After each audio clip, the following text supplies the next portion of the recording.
ನಾವು ಕೈ ಬಿಟ್ವಿ, ನೀವು ಕೈ ಬಿಡಿ. ಯಾರು ಕೈ ಬಿಟ್ಟಿಲ್ಲಲ್ಲ, ಇನ್ನೂ ತನಕ ಕೈ ಬಿಟ್ಟಿದ್ರೆ ಪ್ರಶ್ನೆ ಇರ್ತಿತ್ತ? 20 ವರ್ಷ ಕುಮಾರಸ್ವಾಮಿ ಅವರು 2 ಬಾರಿ ಮುಖ್ಯಮಂತ್ರಿ ಆದರು. 2006 8, ಈಗ ಮೊನ್ನೆ 18 19. ಯಡಿಯೂರಪ್ಪನವ್ರು 3 ಬಾರಿ ಮುಖ್ಯಮಂತ್ರಿ, ಜಗದೀಶ್ ಶೆಟ್ಟರ್, ಬೊಮ್ಮಾಯಿ ಯಾರು ಕೂಡ ಅದನ್ನು ಕೈ ಬಿಟ್ಟಿಲ್ಲ. ಈಗ DK ಶಿವಕುಮಾರ್ ಅವ್ರಿಗೆ ಕೆಲಸ ಮಾಡಕತ್ಮೇಲೆ ಇವ್ರಿಗೆ ತೊಂದರೆ ಸ್ಟಾರ್ಟ್ ಆಗಿದೆ. ಇದನ್ನ ರಾಜಕೀಯವಾಗಿ ಬಳಸ್ಕೋತಾ ಇದ್ದಾರೆ ಅಷ್ಟೇ, ಮತ್ತೇನಿಲ್ಲ. ಸರ್, ಅಶೋಕ್ ಅವರು ಒಂದು ಟ್ವೀಟ್ ಮಾಡಿದ್ದಾರೆ ಸರ್, ಸಿಎಂ ಅವರು ತಾರತಮ್ಯ ಮಾಡ್ತಾ ಇದ್ದಾರೆ ಅನ್ನೋಂಥದ್ದು ಸರ್. ಅದನ್ನು BJP ಅವರು ಮಾಡಿದ್ರು ಹಿಂದೆ. ಅವರ ಪಕ್ಷದ MLAಗಳಿಗೆ 50 ಕೋಟಿ ರೂಪಾಯಿ ಫಂಡ್ ಕೊಟ್ಟು, ನಮ್ಮ ಪಕ್ಷದವ್ರಿಗೆ 25 ಕೋಟಿ ಕೊಟ್ಟು, ಎಲ್ಲ ಅವ್ರಿಗೆ ಕಲಿಸಿದಂತೆ ನಾವು ಮಾಡ್ಬೇಕಾಗ್ತದೆ. ಈ ರೀತಿ ಮಾಡಬಾರ್ದು ಅಂತ ಅವಾಗೇನು ಮಾಡ್ತಾಯಿದ್ರಂತೆ ಅಶೋಕ್ ಅವರು? ಅವಾಗೇನು ಮಾಡ್ತಿದ್ರಂತೆ? ಬೊಮ್ಮಾಯಿ ಮುಖ್ಯಮಂತ್ರಿ ಇದ್ದಾಗ ತೆಗೆದು ನೋಡಿ ನಿಮಗೆ. ಕಾಂಗ್ರೆಸ್ ಶಾಸಕರಿಗೆ ಎಷ್ಟು ಕೊಟ್ಟಿದ್ರು, BJP ಶಾಸಕರಿಗೆ ಎಷ್ಟು ಕೊಟ್ಟಿದ್ರು ಗೊತ್ತಾಗುತ್ತೆ ನಿಮಗೆ. ಅವ್ರು ಮಾಡಿದ್ದು, ನಾವು ಮಾಡೋದಿಲ್ಲ. ಅದನ್ನು ನಾವು ಮಾಡೋದಿಲ್ಲ, ಕಂಟಿನ್ಯೂ ಮಾಡಲ್ಲ. ನಾವು ಒಳ್ಳೇದು ಮಾಡ್ತೀವಿ. ಇದು ಕಾಂಗ್ರೆಸ್ ಸರ್ಕಾರಕ್ಕೆ ಇದರಿಂದ ಯಾವುದೂ ಪರಿಣಾಮ ಅಂತ ಅನ್ನೋ ಪ್ರಶ್ನೆ ಬರೋದಿಲ್ಲ. ಮೂಲಭೂತವಾಗಿ ಯಾಕೆ ನನ್ನ KDBಯಲ್ಲೂ ಕೂಡ ಇದು ಬಿಡದಿ ಟೌನ್ಶಿಪ್ ಇತ್ತು. ನಾವು ಅಲ್ಲಿ ಒಂದು ಇಂಡಸ್ಟ್ರಿಯಲ್ ಇದನ್ನು ಕೂಡ ಮಾಡಿದ್ದೀವಿ. ಇದನ್ನು ಪ್ರಾರಂಭ ಮಾಡಿದಂಥವ್ರು 2006ರಲ್ಲಿ ಬೇರೆ ಯಾರೂ ಅಲ್ಲ, HD ಕುಮಾರಸ್ವಾಮಿ ಅವರು. 2006ರಿಂದ 2026ವರೆಗೆ 20 ವರ್ಷಕ್ಕೆ ಕಳೆದಿದ್ದಾವೆ.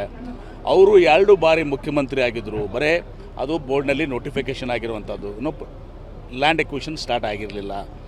ತದನಂತರ 3 ಬಾರಿ ಇವತ್ತು ಸಹ ಯಡಿಯೂರಪ್ಪನವ್ರು ಮುಖ್ಯಮಂತ್ರಿ ಆದರು. ಜಗದೀಶ್ ಶೆಟ್ಟರ್ ಅವರು, ಬೊಮ್ಮಾಯಿ ಅವರು, ಸದಾನಂದ ಗೌಡರು.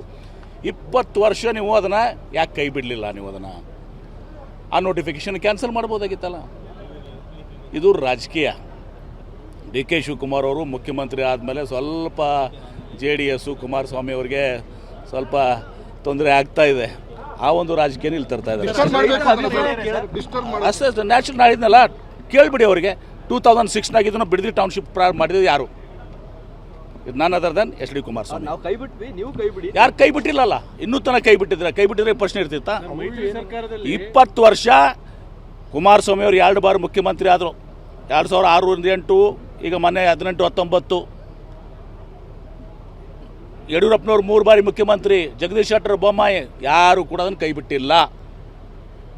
ಈಗ DK ಶಿವಕುಮಾರ್ ಅವ್ರಿಗೆ ಕೆಲಸ ಮಾಡಕತ್ಮೇಲೆ ಇವ್ರಿಗೆ ತೊಂದರೆ ಸ್ಟಾರ್ಟ್ ಆಗಿದೆ. ಇದನ್ನ ರಾಜಕೀಯವಾಗಿ ಬಳಸ್ಕೋತಾ ಇದ್ದಾರೆ ಅಷ್ಟೇ, ಮತ್ತೇನಿಲ್ಲ. ಸರ್, ಅಶೋಕ್ ಅವರು ಒಂದು ಟ್ವೀಟ್ ಮಾಡಿದ್ದಾರೆ ಸರ್, ಸಿಎಂ ಅವರು ತಾರತಮ್ಯ ಮಾಡ್ತಾ ಇದ್ದಾರೆ ಅನ್ನೋಂಥದ್ದು ಸರ್. ಅದನ್ನು BJP ಅವರು ಮಾಡಿದ್ರು ಹಿಂದೆ. ಅವರ ಪಕ್ಷದ MLAಗಳಿಗೆ 50 ಕೋಟಿ ರೂಪಾಯಿ ಫಂಡ್ ಕೊಟ್ಟು, ನಮ್ಮ ಪಕ್ಷದವ್ರಿಗೆ 25 ಕೋಟಿ ಕೊಟ್ಟು, ಎಲ್ಲ ಅವ್ರಿಗೆ ಕಲಿಸಿದಂತೆ ನಾವು ಮಾಡ್ಬೇಕಾಗ್ತದೆ. ಈ ರೀತಿ ಮಾಡಬಾರ್ದು ಅಂತ ಅವಾಗೇನು ಮಾಡ್ತಾಯಿದ್ರಂತೆ ಅಶೋಕ್ ಅವರು? ಅವಾಗೇನು ಮಾಡ್ತಿದ್ರಂತೆ? ಬೊಮ್ಮಾಯಿ ಮುಖ್ಯಮಂತ್ರಿ ಇದ್ದಾಗ ತೆಗೆದು ನೋಡಿ ನಿಮಗೆ. ಕಾಂಗ್ರೆಸ್ ಶಾಸಕರಿಗೆ ಎಷ್ಟು ಕೊಟ್ಟಿದ್ರು, BJP ಶಾಸಕರಿಗೆ ಎಷ್ಟು ಕೊಟ್ಟಿದ್ರು ಗೊತ್ತಾಗುತ್ತೆ ನಿಮಗೆ. ಅವ್ರು ಮಾಡಿದ್ದು, ನಾವು ಮಾಡೋದಿಲ್ಲ. ಅದನ್ನು ನಾವು ಮಾಡೋದಿಲ್ಲ, ಕಂಟಿನ್ಯೂ ಮಾಡಲ್ಲ. ನಾವು ಒಳ್ಳೇದು ಮಾಡ್ತೀವಿ.